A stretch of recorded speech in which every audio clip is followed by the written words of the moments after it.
दर्शकों, जिस तरह से जम्मू कश्मीर में समय समय पर सड़क हादसों से जुड़ी हुई खबरें सामने आ रही हैं और विशेष तौर पर जब हम टीनेजर्स की बात करते हैं जिनके पास सड़क पे जब वो चलते हैं वाहन लेकर, अगर लाइसेंस नहीं है तो कई सारी ऐसी सड़क हादसों से जुड़ी खबरें सामने आती हैं, क्योंकि इन एक्सपीरियंस जो उनका वाहन चलाने में है उसे लेकर जो है कहीं ना कहीं एक बड़ा मसला खड़ा हो रहा है कि आखिरकार इस तरह के सड़क हादसों को कैसे रोका जाए। और विशेष तौर पर टीनेजर्स, वो बच्चे जो कि अभी स्कूल जा रहे हैं या नए नए कॉलेज जाना शुरू किए हैं, तो ऐसे में एक ऑर्डर जो है वो निकाला गया है डायरेक्टरेट ऑफ स्कूल कश्मीर की तरफ से। जी हाँ, directorate of school education Kashmir की तरफ से एक ऑर्डर दिया गया है जिसमें कि तमाम सरकारी प्राइवेट स्कूल्स और साथ ही साथ यहाँ पर ट्यूशन सेंटर्स को भी ये हिदायत दी है। ये कुछ पॉइंट्स मेंशन किए गए हैं जिसे लेकर उन्हें जो है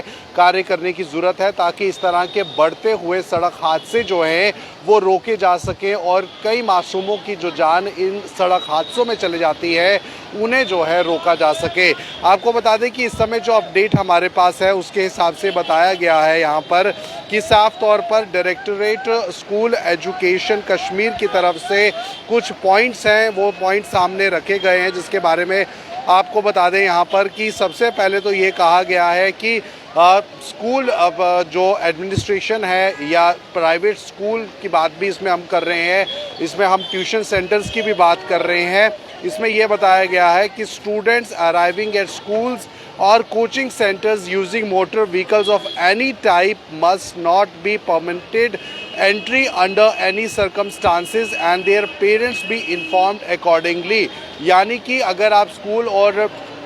ट्यूशन सेंटर्स में बच्चों को पाते हैं कि वो बाइक लेकर आए हैं, मोटरसाइकिल्स लेके आए हैं या कोई भी मोटर वाहन लेकर आए हैं, तो उनके पेरेंट्स को भी इस बारे में जानकारी होनी चाहिए और उन्हें जो है स्कूल और कोचिंग सेंटर्स में अलाउड ऐसे नहीं होना चाहिए। ये स्ट्रिक्ट गाइडलाइंस जो हैं वो शेयर की गई हैं। साथ ही साथ ये भी कहा गया है कि पेरेंट्स या फिर guardians must be informed about this directive and their responsibility to ensure compliance. यानी कि पेरेंट्स और जो गार्डियंस हैं उन्हें इस बारे में जानकारी होनी ज़रूरी है कि इस तरह का ऑर्डर भी है और इस तरह से अगर वो बच्चों को रोकते नहीं हैं तो कार्रवाई जो है वो उन पर भी कहीं ना कहीं आगे होगी। फिलहाल यहाँ पर यह बताया गया है कि यहाँ पर activate all road safety and school safety clubs in schools to raise awareness through IEC activities. यानी कि स्कूल्स के अंदर और कई इंपॉर्टेंट जगह जो एजुकेशनल इंस्टीट्यूट्स हैं और ट्यूशन सेंटर्स हैं वहाँ पर भी अवेयरनेस प्रोग्राम किया जाना चाहिए, ताकि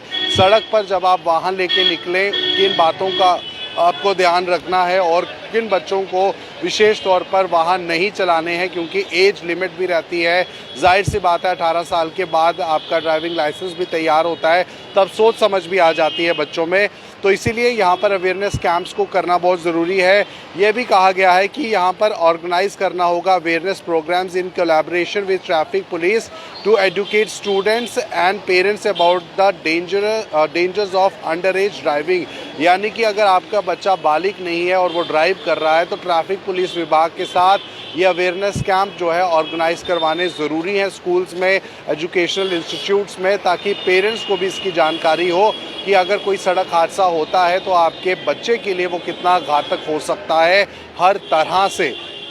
अब यहाँ पर एक और पॉइंट जो दिया गया है, इन्होंने कहा है कि पेरेंट टीचर मीटिंग जो है वो करनी बहुत ज़रूरी है, जिसमें कि स्टूडेंट्स और पेरेंट्स को होना बहुत ज़रूरी है। रोड सेफ्टी को लेकर उन्हें जागरूक करना बहुत ज़रूरी है। इन्फॉर्मेशन जो है वो होनी ज़रूरी है एज रिस्ट्रिक्शन को लेकर, यानी कि उम्र किस समय की होनी चाहिए बच्चों की और तभी वो मोटर बाइक चला सके, उसे लेकर अवेयरनेस होनी ज़रूरी है। यहाँ पर यह भी बताया गया है कि हाईलाइट करना पड़ेगा पब्लिक सेफ्टी एक्ट को, यानी कि वो सारे कानूनी दावपेचों के बारे में भी पेरेंट्स और स्टूडेंट्स को जानकारी होनी चाहिए कि अगर आप रोड सेफ्टी एक्ट को ध्यान में नहीं रखते हैं, अगर आपके पास लाइसेंस नहीं है, आप उस तरह से काबिल नहीं है कि आप सड़कों पर वाहन चला सकें, तो आप पर किस तरह की कानूनी कार्रवाई होने वाली है उसे लेकर भी जानकारी जो है वो पेरेंट्स को और स्टूडेंट्स को होनी ज़रूरी है। साथ ही साथ ये भी कहा गया है कि ये एडवाइजरीज जो हैं वो पेरेंट्स गार्डियंस को इशू कर दी जानी चाहिए ताकि यहाँ पर लीगल अकाउंटेबिलिटी उनकी हो सके। और इसीलिए ये कहा दिया गया है साफ तौर पर इस सर्कुलर में, जिसमें ये कह रहे हैं कि the above circular instructions shall be strictly adhered to by heads of all educational institutions, government, private, and any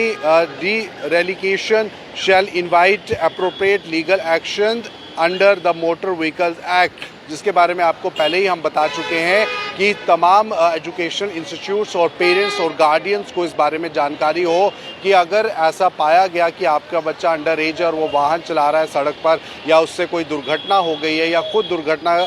का शिकार हुआ, तो उस पर पेरेंट्स पर भी गार्डियंस पर भी जो कार्रवाई है वो होगी, एजुकेशनल इंस्टीट्यूट्स पर भी होगी, चाहे वो फिर गवर्नमेंट हो या प्राइवेट हो। तो जाहिर सी बात है लगातार बढ़ते हुए सड़क हादसे जो इस समय जम्मू कश्मीर के अलग अलग हिस्सों में देखने को मिल रहे हैं, जिसमें ज़्यादातर हम देखते हैं कि टीनेजर्स जिनके पास इतना अनुभव नहीं होता है और वो वाहन जब चलाते हैं बहुत तेज़ रफ्तार से चलाते हैं, बिना ट्रैफिक नियमों को फॉलो कर चलाते हैं, तो सड़क हादसों का शिकार होते हैं और अक्सर कई सारी जानें जो हैं वो यूं ही सड़क पर चली जाती हैं। कई मासूम जो हैं वो अपनी ज़िंदगियों से हाथ धो बैठते हैं और इसीलिए directorate of school education Kashmir की तरफ से इस ऑर्डर को आज जारी किया गया है। फिलहाल अब इस ऑर्डर के बाद किस तरह का बड़ा बदलाव आएगा सड़कों पर वो देखना तो दिलचस्प होगा, लेकिन ये बहुत ज़रूरी भी है कि सेल्फ अवेयर होना और साथ ही साथ ट्रैफिक नियमों का पालन करना। और जब आप अबव एज होते हैं यानी कि अंडर एज नहीं है, आपकी सही उम्र है 18 साल से आप ऊपर हैं, ड्राइविंग लाइसेंस आपका बना है,